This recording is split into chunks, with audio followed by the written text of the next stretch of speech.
কারণ আমরা মনে করি যে সাংবাদিকের দৃষ্টিতেই হচ্ছে মানুষ এই সমাজকে দেখে এবং দেশকে দেখে, এবং আমরা যেন একটা শিক্ষিত একটা ভোটারদের মনস্তত্ত্ব গড়ে ওঠার পিছনে, গড়ে তোলার পিছনে সাংবাদিকদের ভূমিকা রয়েছে। সাংবাদিক অর্থাৎ ভোটাররা তাদের মনস্তত্ত্ব কিভাবে গড়ে উঠবে, সমাজের প্রতি তাদের দৃষ্টিটা কেমন হবে, যারা প্রার্থী হচ্ছে তাদের প্রতি তাদের দৃষ্টিটা কেমন হবে, এবং ক্রিয়াশীল যে রাজনৈতিক দলগুলো রয়েছে তাদের প্রতিও এই যে আমাদের সমাজের মানুষের দৃষ্টিভঙ্গি কেমন হবে, সেটির দর্শনটা গড়ে ওঠার পিছনে কিন্তু সাংবাদিকদের ভূমিকাটা গুরুত্বপূর্ণ। আমরা প্রত্যাশা করব এনসিপির গণতন্ত্রের পথে, সংস্কারের পথে এবং ভবিষ্যতের বাংলাদেশ বিনির্মাণের পথে এনসিপির কার্যক্রমগুলো অব্যাহত রেখেছে, বাংলাদেশ পন্থী যে কার্যক্রমগুলো অব্যাহত রেখেছে,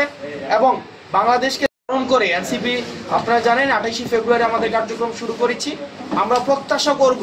বিগত সময়গুলোতে সাংবাদিকদের যে ধরনের পেশাদারিত্ব এবং বস্তুনিষ্ঠ সাংবাদিকতার আমরা সহায়তা পেয়েছি, ঠিক একইভাবে আমরা তাদের সহায়তা পরবর্তী বাংলাদেশ বিনির্মাণের ক্ষেত্রে পাবো। সংশ্লিষ্ট সংবাদকর্মীদের সম্মানে আজকে এনসিপির যে ছাত্র আন্দোলন থেকে শুরু করে এই পর্যন্ত বাংলাদেশের মিডিয়ার মধ্যে সর্বাধিক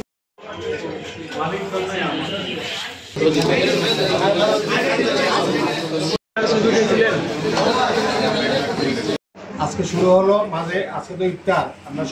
তাদেরকে ধন্যবাদ জানাই। পাশাপাশি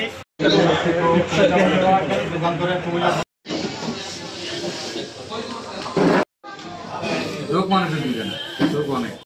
করলে পড়বেন মানে